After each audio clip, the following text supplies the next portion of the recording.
Hey everybody, we're here in the first Borderlands. I was messing around. I found myborderlands.com. Is there something you need? Playthroughs and fix bug quests and stuff. It's just more of a point and click and hit and enter type of thing than Willow Tree is.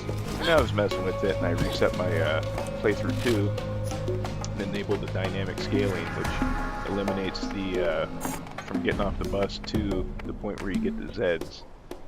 So we're starting, kind of skip that whole little beginning bit there, but this is where it started when I loaded it up. Move some weapons around. This is a game I played quite obsessively when it came out. In fact, right around the time the Revolution DLC came out, I was getting ready to move, and I knew I wasn't going to have internet, and I was like, I can't move for one more day until I can download this DLC, so I have something to do while I don't have the internet. But I played through it with all 4 characters on the PS3 and all 4 characters on the Xbox, and I downloaded it off of Steam when I built my PC. Whoa, that's loud.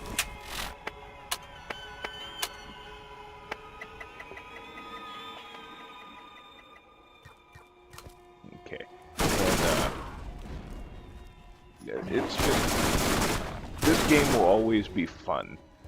Borderlands 2 probably would have always been fun, but then they kind of fucked that up with the OP8 stuff and the extreme damage reduction. Like, I have nothing wrong with a challenge, but Borderlands 2 at OP8 isn't challenging because of because of good game mechanics. It's challenging because of stupid shit like extreme enemy health regeneration and like a 50% damage reduction or whatever it is, 55% or something like that. And that's just, it's not as fun as it used to be. I mean, I still enjoy playing it from time to time, but there's some days like I'll dial it down to OP0 because I don't feel like dealing with the grind, which I explained in my Siren playthrough of the new Headhunter pack. It's just, and it's really playing on OP0 with OP8 gear in Borderlands 2 is kind of about the same as playing at level 69 on this. In fact, actually, it might take a few more shots on OP0 with OP8 gear than it does on this. But I got a few things going on here. I got a custom FOV that I have bound to a key. Now, if I get into a vehicle or anything like that, then I'll have to reset it. I got some sweet effects on to make the colors a little bit more vibrant.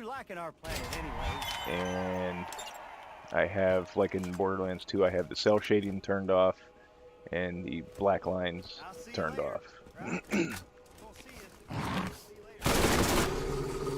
Still looks pretty good. I mean, some of the textures are rough, but I mean, it's what, 7 years old? I think it came out in 2007. Was it 2007? Or was it 2009? I can't remember. But it's still a good game. It holds up. I mean, there's some, the story was weak. I mean, I'm not gonna lie about that. You know, it did have a pretty piss poor story. That's what I definitely improved upon in Borderlands 2. 2009 this game came out. I was really surprised. I mean, maybe it's out there somewhere and I haven't seen it. I thought there'd be a mod to kind of make the game look more like the trailer or the original revealed trailer when. But I don't mind this art style. I think it works. Like I said, the humor probably went over as well if the art style was all serious and gritty and everything of that nature. But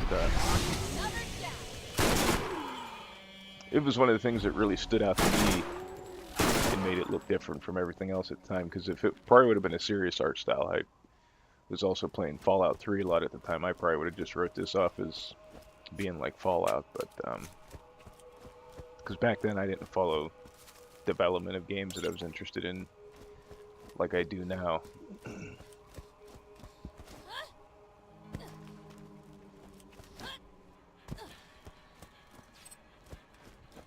there is no speed mod or anything like that. It just appears that she's running faster because of the way the FOV said. If I had had it set back to the default, then it would appear that she's running a lot slower than she actually is. So it's just how Borderlands 2 is like that too. If you set the FOV low, it looks like they're moving slower, and if you set it higher, it looks like they're moving faster.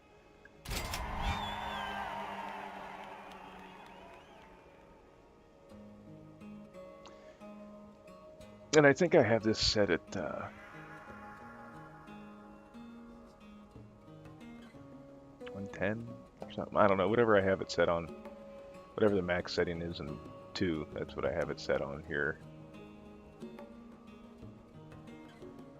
But just getting some things organized. Sorry, didn't mean to linger on that screen there.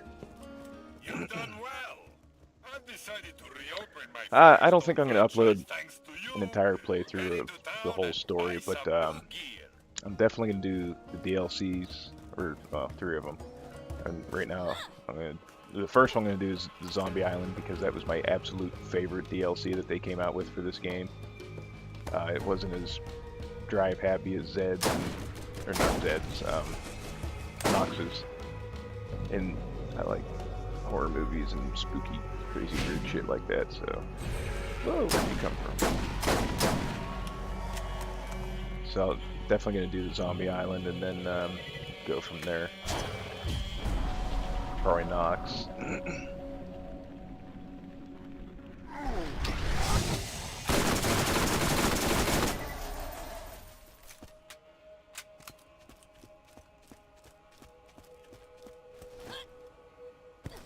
Lilith was the first character I picked in the first game because, like I said, I didn't know a whole lot about it, and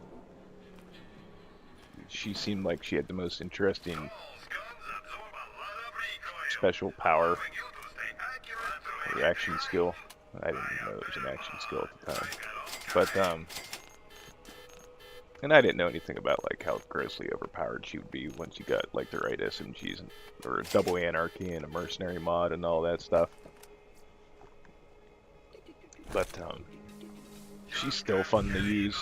The only other ones I really use a lot are I use a gunslinger, Mordecai, and Blaster Master Brick.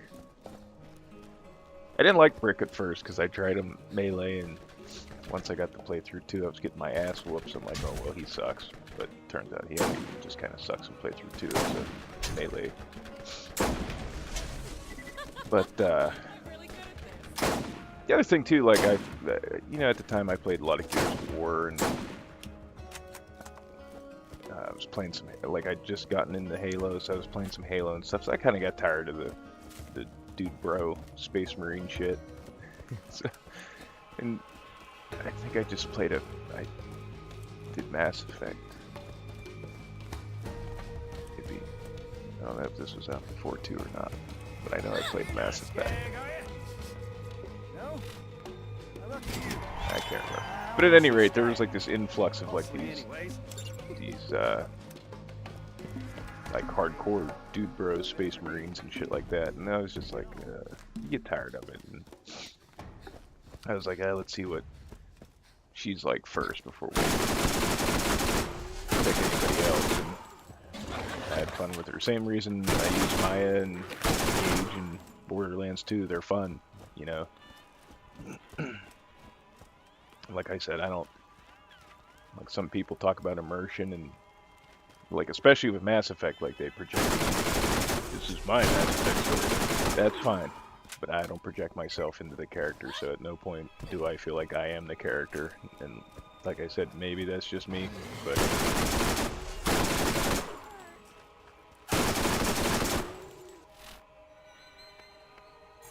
and I'm not criticizing anybody that does do that. I'm just saying that's not my bag, you know. I'll play as anybody in a video game if it's fun. I don't care if it's a dude, woman, woman, dude.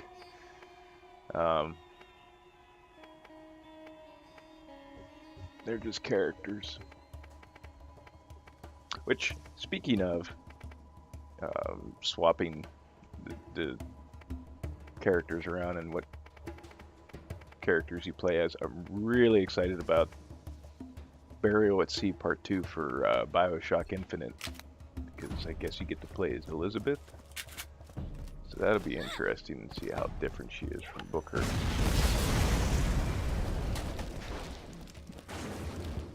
Bioshock Infinite was probably one of my... It's up there. It and Tomb Raider and a couple other games last year are definitely in my top 5 of 2013. Actually, Bioshock Infinite might be my top game for 2013. Because it was fucking phenomenal.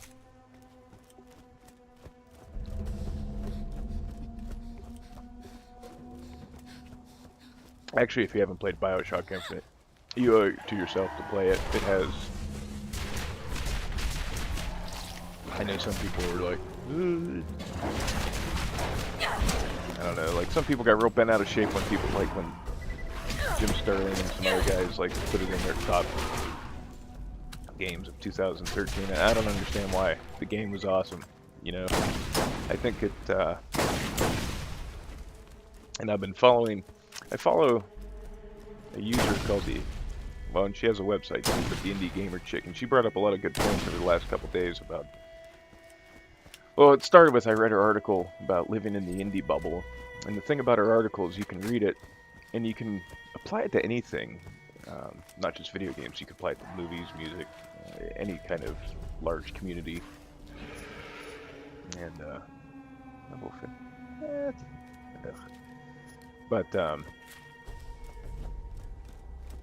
like one of the things she kind of was going on about was there's a lot of negativity, and this wasn't the article, this was a separate thing. There's a lot of negativity in the gaming community, and you know, a lot of gamers read threads on Reddit or whatever about how they try to make the argument that games are art, yada yada yada yada, and for, you know, freedom of choice for mature rated games, you know, we shouldn't regulate the sale of mature rated games and everything. But when the gaming community acts like, and I mean, it's a vocal minority, I'm sure, or at least I like to hope it's a vocal minority, but they're vocal and they're out there and they're the most outspoken ones. When they act like douchebags, they're not helping their cause. And there's too much negativity in the community as a whole. And that needs to change.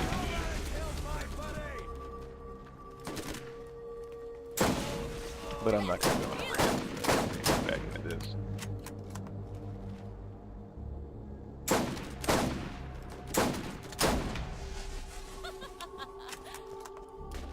The Tord Cobra. This is what everybody was hoping for with the Cobra announcement in Borderlands 2, and everybody was sadly disappointed. I mean, I like the Cobra in Borderlands 2. But it's definitely just, it doesn't pack the punch that well, actually none of the guns really pack the punch that the guns in Borderlands 1 do, but as far as sniper rifles in Borderlands 2 go, the Cobra is definitely not in the top tier like it was in this game.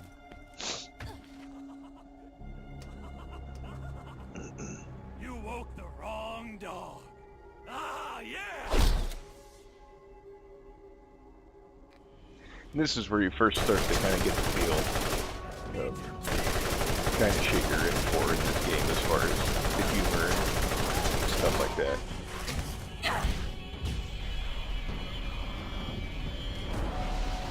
I remember when I first played this game, like, I was breezing through the quests and I wasn't reading the documents like the text all the way, and I didn't realize that there was recommended, like, you had to be a certain level to do the quests.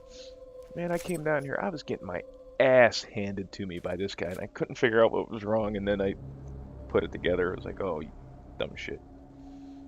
I need better guns.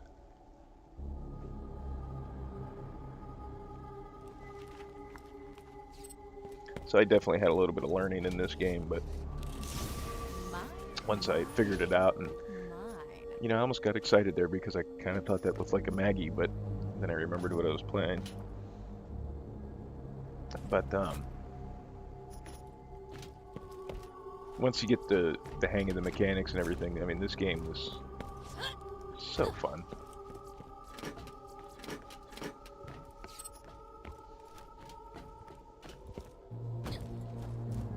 I mean, even to be playing it 5 years later, you know.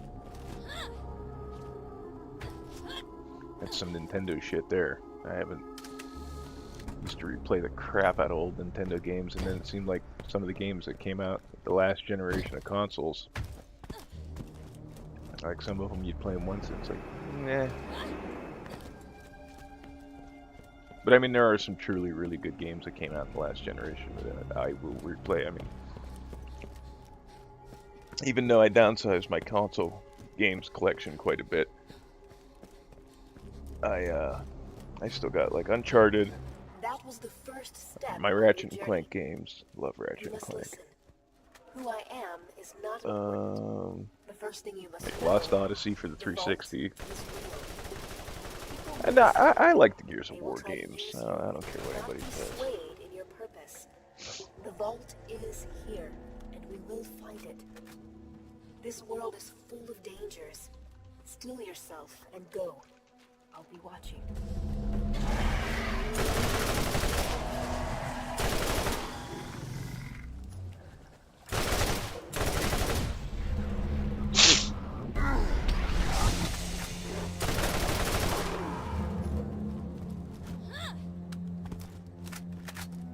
Gags. Not nearly as intimidating as they were. You know, and you've played a lot of Borderlands too when you go back to the first one. And you kind of, there's always that lingering fear, like maybe just the assholes that attach to rabbits gags. But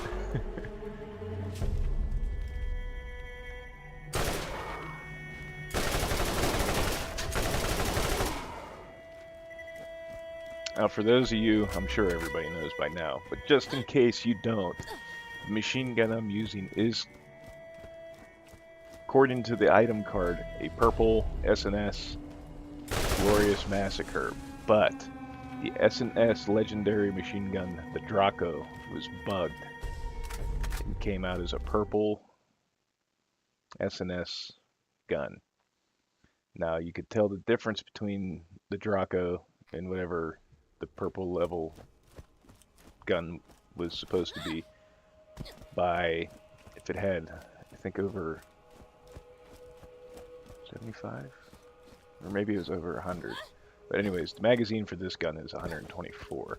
But I know, like, to be safe, it's like 100, 124, but or times 3 or times 4 fire multiplier.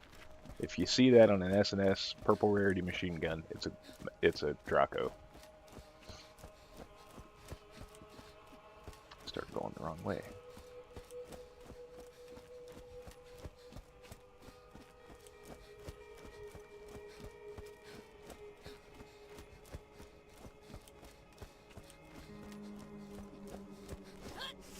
Smells like off-world.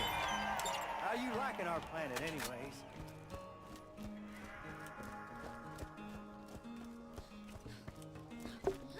Back here today.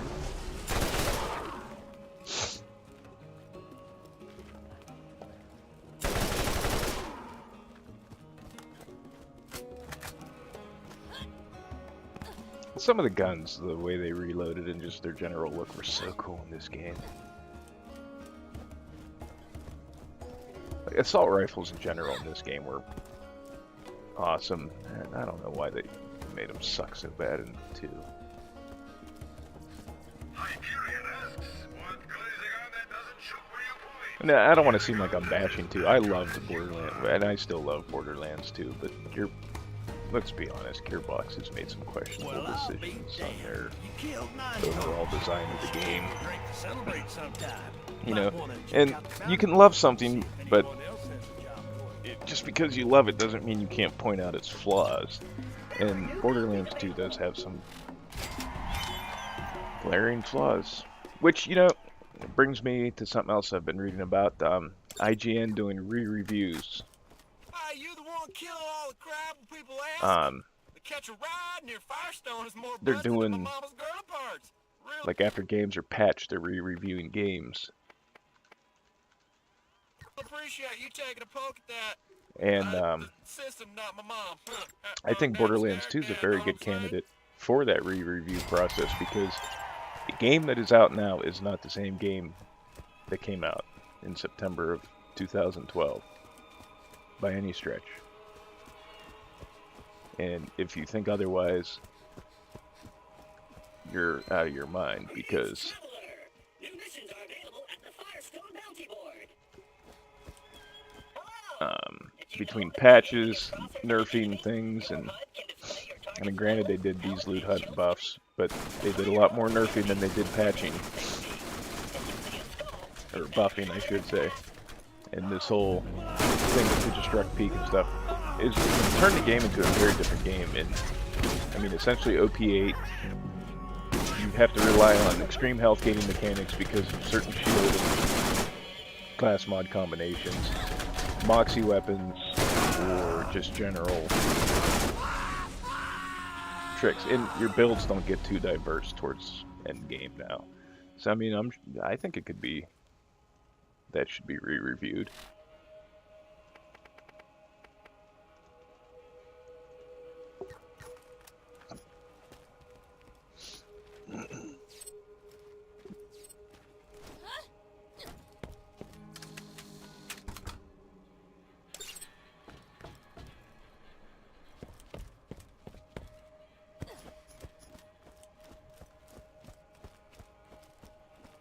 It's kind of weird coming back here without all the slag pits and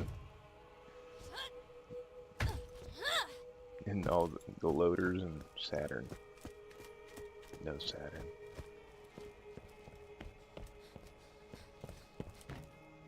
So excuse me.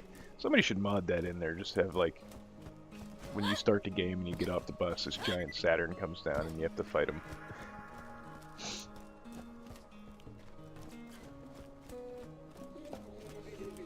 I will give Anthony Birch credit. He's, personally, I think he's kind of a tool, but he did kind of weave Jack into this. It kind of takes on a different, not the innocent Vault Hunter coming back and playing this now after knowing what happens with Jack and Angel and what's going on behind the scenes in this game, but I think I'm gonna end it here and go do some Zombie Island. So, thanks for watching, guys. See you in the next video.